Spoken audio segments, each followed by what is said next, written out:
L'importance de diversifier son patrimoine. C'est très important de comprendre que plus tu vas progresser dans ton patrimoine, dans ton avancée de devenir riche, plus tu vas avancer, que tu vas dépasser des paliers 50 000 euros, 100 000 euros, 150, 200 000, 400 000, etc., plus il va falloir faire gaffe à être diversifié.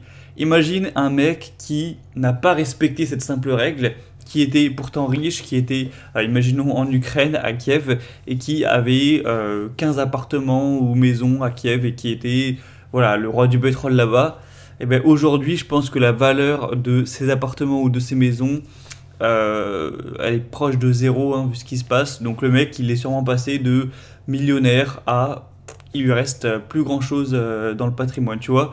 Alors que si jamais il avait appliqué la règle et qu'il s'était diversifié, qu'il avait acheté eh bien, quelques biens immobiliers à Kiev, mais également, pourquoi pas, je sais pas moi, en Allemagne ou dans d'autres pays, même ailleurs dans le monde, en France, en Angleterre, etc., bah, il se serait fait brûler une partie du patrimoine, mais pas tout. Et bon, c'est sûr que c'est pas pratique hein, en immobilier de diversifier à fond. Hein. C'est grave chiant d'aller acheter un appart dans un autre pays, de faire des allers-retours. Mais le truc, c'est que tu peux faire ça simplement avec la bourse. Et je suis rentré dedans en profondeur dans la formation sur les investissements passifs avec les ETF, car c'est une clé à la diversification. Mais ce serait une grande erreur, si jamais c'est ton cas, de n'investir que sur des entreprises ou que sur un ETF qui est basé aux États-Unis. Tu fais quoi si les États-Unis sont en guerre, si les États-Unis pas s'effondrent, mais voilà, ont des graves problèmes et que la bourse ne fait rien aux États-Unis pendant 10 ans? Ça a peu de chance d'arriver, mais c'est possible. Moi, ce que je conseille évidemment, sans rentrer trop dans les détails, c'est d'avoir son patrimoine en bourse qui est diversifié sur tous les pays. Ne pas faire plus de 60% sur les États-Unis, mettre une bonne partie en Europe, mettre une bonne partie en Asie émergente, ou même sur les pays émergents de manière générale. Donc les BRICS, hein, en gros, ça, c'est beaucoup de pays d'Asie, c'est Taïwan, c'est la Chine, c'est l'Inde, c'est le Brésil également, et d'autres pays qui sont en voie de développement, l'Afrique du Sud. Et comme ça, si les États-Unis s'effondrent, ça va faire mal au cul, hein, je vais pas te mentir, moi j'ai quand même voilà, bien la moitié, je pense, de mon patrimoine qui est aux États-Unis, en bourse en tout cas. Mais bon, voilà, vaut mieux se faire brûler une partie de la moitié de son patrimoine que de tout son patrimoine. Et point en plus, et c'est pour ça que ça va être intéressant aujourd'hui, c'est que, alors ça c'est vraiment pour les personnes qui sont avancées. Si aujourd'hui tu as un patrimoine de 25 000 euros, ça ne te concerne pas. Mais pour les personnes qui commencent à arriver à des niveaux intéressants, qui vont dépasser peut-être 50 000 euros, qui approchent des 100 000 euros et plus, ça commence à devenir important et intéressant de se poser la question de peut-être à l'avenir ne pas 100% tout avoir que en bourse. Alors en bourse, si tu t'y prends bien, si tu as suivi la formation ou bref que tu es compétent, que tu as des grandes connaissances et tout, que tu as respecté les grandes diversifications sur plein de secteurs, sur plein de pays, sur tous les continents, en vrai ça va. Déjà tu es quand même bien sécure, donc c'est pas non plus obligatoire, on va dire, si tu as bien fait le taf niveau diversification en bourse. Mais tout de même, quand tu arrives à un gros patrimoine de plusieurs centaines de milliers d'euros, voire même 1 million d'euros, c'est vrai que s'il y a un gros crack boursier mondial en Europe, aux États-Unis et même dans d'autres pays développés, où je sais pas, tu as une sorte de mardi noir et c'est probable que ça arrive durant notre horizon d'investissement, hein, même s'il est que de 15 ou 20 ans. Voilà, il va sûrement y avoir des cracks durant cette période. Hein, et que, je sais pas, en une semaine, tu perds 35% ou 40%, ça peut faire très mal au cul, surtout psychologiquement.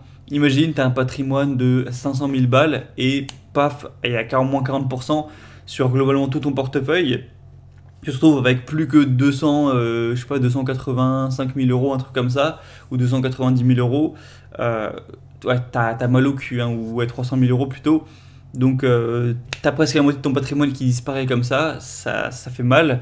Donc, une fois que tu arrives à des niveaux assez hauts, pour moi, ça peut largement valoir le coup d'avoir acheté sa résidence principale à côté.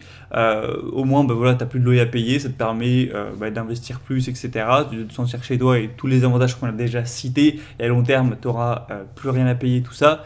Mais au moins, c'est une partie de ton argent, une peut-être assez grosse partie d'ailleurs, si tu achètes un appart à 100 000 balles, à 150 000, voire à 200 000 et plus, si tu es dans des grandes villes,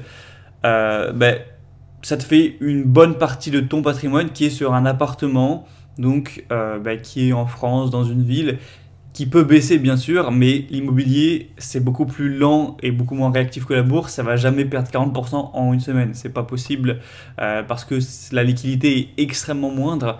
Donc en gros, si jamais, imaginons, je vais prendre mon exemple, moi je te l'ai dit, j'ai un appartement qui a une valeur environ de 200 000 balles. En bourse, j'ai un portefeuille d'actions et d'ETF, tout ça qui tout réunit à une valeur d'un peu moins de 150 000 balles.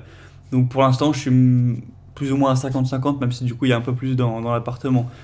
Mais voilà, le jour où, imagine, j'ai un plus gros niveau, que je suis peut-être à 600 000 balles au total, s'il y a un crack boursier et que j'avais 600 000 balles que en bourse, ça me ferait quand même psychologiquement mal au cul de passer de 600 000 à 350 000, tu vois, ou 400 000. Alors que là, je sais que quand j'aurai 600 000, j'aurai quand même 200 000 qui sera sur l'appart. Donc au pire, ça fait un tiers de mon argent qui est ailleurs, qui a un petit peu rien à voir. Et si la bourse s'effondre, ça ne veut pas dire que mon appart, lui, sa valeur va s'effondrer, puisque c'est quand même beaucoup, beaucoup moins corrélé à la bourse. Moi qui suis sur Montpellier, le marché immobilier de Montpellier, il peut être corrélé un petit peu à l'économie mondiale, hein. Mais bon, voilà, ça va jamais, si la bourse perd 35%, à aucun moment mon appart va perdre 35%. C'est pas du tout corrélé, donc ça permet mentalement d'être plus diversifié et puis même dans la réalité des choses, d'avoir mis ses œufs pas tous dans le même panier. Et d'ailleurs, tu peux même acheter aussi plusieurs biens immobiliers si tu arrives vraiment à 1 million, etc. Moi, je pense que d'ici que je sois à 1 million, j'aurais même sûrement racheté de l'immobilier, hein. C'est même sûr, hein, et même d'ailleurs bien avant. Voilà, je t'en parlerai si je le fais, si je fais de l'investissement locatif. Donc tout ça pour dire que c'est une clé d'être diversifié dans un premier temps déjà dans tes portefeuilles en bourse. Et une fois que tu arriveras à un plus haut niveau, et puis puisque c'est hyper intéressant comme on l'a dit, avoir un appartement en France ou là où tu habites, voilà, c'est un bonus aussi de diversification, aussi au niveau psychologique, de se dire bon, la bourse peut baisser, peut craquer, mais j'ai pas tout mon argent en bourse. Tu as aussi peut-être en cash, tu as aussi peut-être un bien immobilier, du coup si tu achètes ta résidence principale, tu as peut-être aussi, pourquoi pas, un peu d'or physique, hein. Bon, je ne conseille pas de trop en mettre, ce serait du gâchis, mais voilà, c'est d'avoir des petits trucs à gauche à droite, ça permet aussi de pas trop flipper et d'être plus serein aussi. Donc voilà, c'était tout pour cette petite vidéo sur l'importance de la diversification. Donc si jamais tu n'étais pas au courant, il y a le lancement unique de la formation Acheter sa résidence principale comme un pro cette semaine. Donc il y a une énorme réduction sur la formation pour tous ceux qui veulent se lancer et acheter leur résidence principale d'ici 3, 4, 5, 6 mois max. Pour toutes les raisons qu'on a évoquées, diversifier son patrimoine, ne plus jamais avoir à payer de loyer, être propriétaire, se sentir chez soi, et à long terme, au lieu de jeter son argent par la fenêtre avec un loyer, le mettre dans ton patrimoine, puisqu'un jour tu récupéreras tout l'argent, même si tu auras payé une partie de tout l'intérêt, tu auras tout ça qui sera pour rembourser ton appartement, donc c'est pas de l'argent jeté, quasiment pas. Donc si tu veux voir et profiter de cette offre, ça se termine dimanche, donc active-toi, hein.